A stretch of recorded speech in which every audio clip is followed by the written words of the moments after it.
ndugu kugombana, kuweka utaratibu kufika pahala kwamba kila mmoja hasemi na mwenziwe, si jambo ambalo dini yetu inalikubali.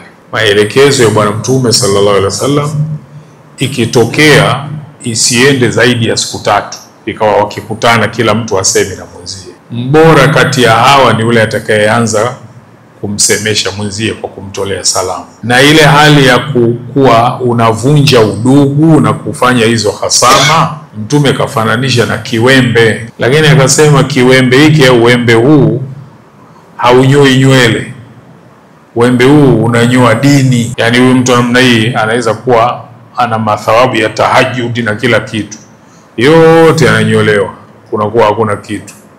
Anaweza kuwa anafunga nyingi, alianza toka Rajab, zote zinanyolewa.